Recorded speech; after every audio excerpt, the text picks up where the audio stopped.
That is one of the great excitements of intellectual conversation, that it could result in someone changing his or her mind. It seems to me that that has been the case of every successful meeting I've ever been a part of, which is why I go to them. Most of them don't show much signs of success, and therefore, as Gennady will tell you, I'm famous for ignoring meetings.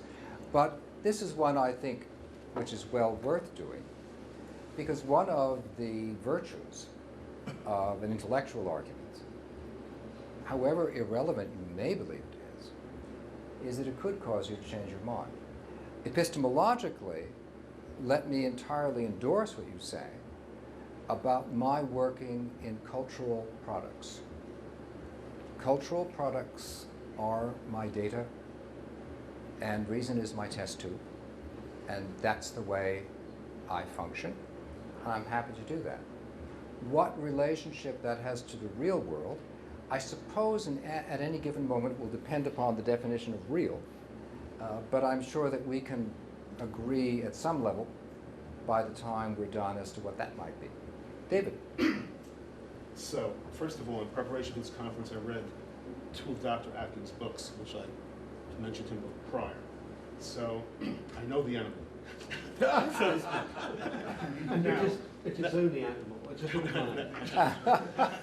No.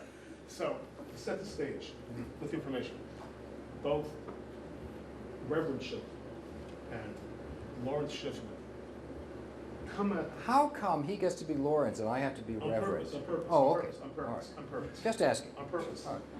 Come at the world with a set of assumptions. I call them religious assumptions. That's the earth they stand on, and they go from there. I write metaphysics without any assumptions, just to have clarity in the situation. I don't take any assumptions from religion, including Judaism, as given. I start with a fresh slate, although my book is written within a Jewish context to give it texture and flavor, just to be clear. But to get to the heart of the matter, because ultimately I felt this conference would come to precisely this point that Dr. Atkins is raising. In Dr. Atkins' books, he maintains that the source of everything, in fact, the source of Dr. Atkins, is decay. Is that true or not? Yeah. Correct. It's decay. But, It's decay. for the moment. Yes, for the moment. Come on. Yes. First, I want to commend you on being an honest person. Yeah. Okay. The Aristotelian. According to my metaphysics, the source of Atkins is potential and extraordinariation. And Atkins has to decide, is he the product of 1 billion years of decay or 1 billion years of extraordinariation? I go for decay. That's correct. And therefore, that's what he votes. That's what he votes. Understand the stakes here.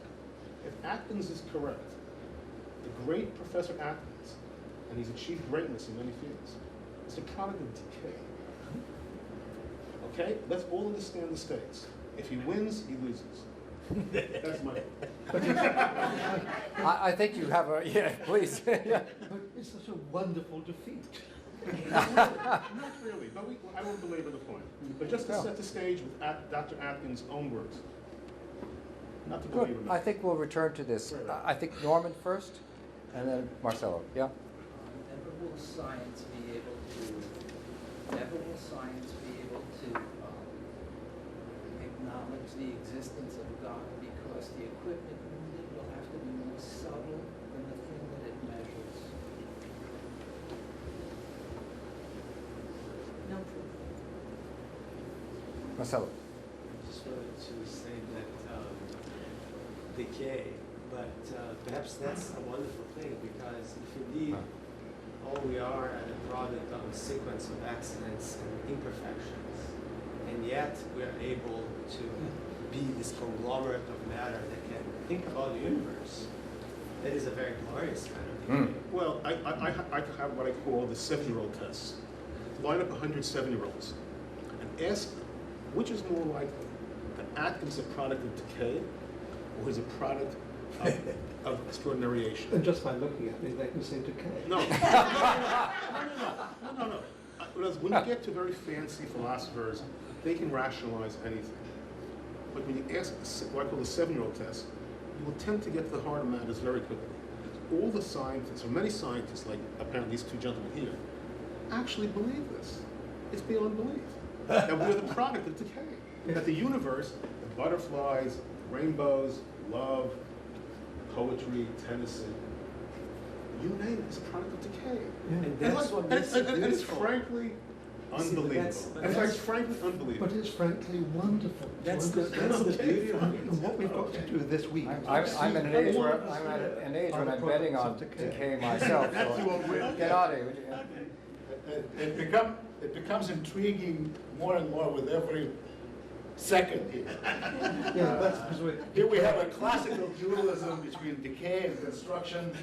And is this the only two ways of looking at things? Yeah. Is it possible that decay and construction go together? For example, Extraordinary. if there is if construction occurs as a result of entropy, which is a decay, it's entropy that allows things to cool off and congeal in matter, then maybe decay and construction are not that far apart. But my question is really more to Bruce than to... Bruce, you feel that, I feel strongly, and I may be in minority or here, that a dialogue, a very constructive dialogue between science and religion is really important, because there's a lot of wisdom in both of these. Do you think Gnosticism can do this? Can negotiate this? Because you've seen, there's a rift here. You feel that this can do it, that this can really explore this? And Well, I wouldn't wish to oversell my proposal, because all I'm saying is that when I look at David Birnbaum's system, and when I look at the work of, there's a very interesting person who's active in publishing and on the internet named Miguel Conner, who sees himself as revising a form of Gnosticism. It seems to me that this is the intellectual matrix of what we're talking about. And because it is the intellectual matrix, insofar as that is where it seems we ought to see where it came from and how it developed, and the ways in which we are now going at questions differently. I do believe that the valuation of matter at the moment by people who are drawing on the Gnostic tradition represents a major change in the movement, in its own way, as major as the issue of whether we should regard consciousness as being defective or as being withdrawn. These are, in fact, important philosophical decisions that people are making as they move ahead.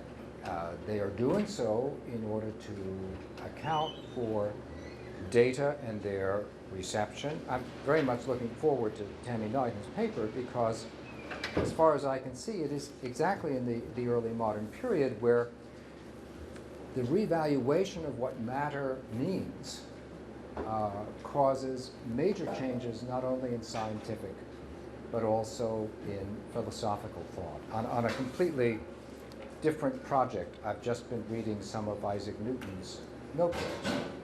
And what he has to say about the religious significance of the vacuum of space strikes me as being an extraordinary way of expressing how it is that in his time he was seeing matter differently. So I am, to go back to Peter's comment, I am operating within the limits of what I believe are my certainty. That is, I think that I can refer to evidence of what people have thought. That is what I do. That's the business of history. I think history is wonderful. I mean, it's not entirely bulk, but most of it is wonderful. Yep. And I think it's a part of a civilized environment to understand the historical springs of understanding, but not to be trapped. Exactly. And that's where we have to Yeah. move on. Donald, please, you've been very patient, thank you. Well, right, I forgot what I was going to say. I feared that. That's something to do with the soccer hearing. David Birnbaum seemed to say that what we believe has something to do with, I mean, what the truth about the universe might have something to do with how we feel about it. That is to say that something is believable or not believable because it's repellent to our feelings. So I must have heard it wrong. Counterintuitive. If I said to you, you are an igloo piece of ice, it's not because it's being repellent, it's counterintuitive. You don't think you're an igloo piece of ice. I'm saying when Atkins says, I'm the product of decay, it's just counterintuitive. I mean, I realize it's very scientific and you say it, but counterintuition is the essence of science. It's all counterintuition. Well, then there's no end to anything. I don't mean to say I don't want to- that. Tammy has a comment. She's really been patient. Well, Yeah. I just have to say this because this is the crime of my field, okay? In philosophy, everyone loves to put so much stock in intuitions. And since we do have a diverse group here, let's just get it on the table. I find I'm not so big on experimental philosophy, but here's one point I think people are making in this field. If you actually survey people, they don't all have the same intuitions. So this appeal to some human intuition, usually it means white male educated, certain background intuition. So let's get that out of the way. And we're talking about different religious traditions where people have different intuitions from the get-go. I think the history of science is very interesting because the intuitions of what science is have changed. The intuition of what knowledge is has changed. So I just want to, if we're going to banter around the word intuition, let's really try to say what we're talking about, because if we mean this is my intuition, therefore all humanity has this intuition, that usually has been shown to be false when people investigate. I just want to say that. I would like to argue at the level not of intuition, but viscera, that it is the time when they said that we would be eating. And that this is an important observation to make that I think we can all take home and we can all speak about further. Thank you for an excellent discussion.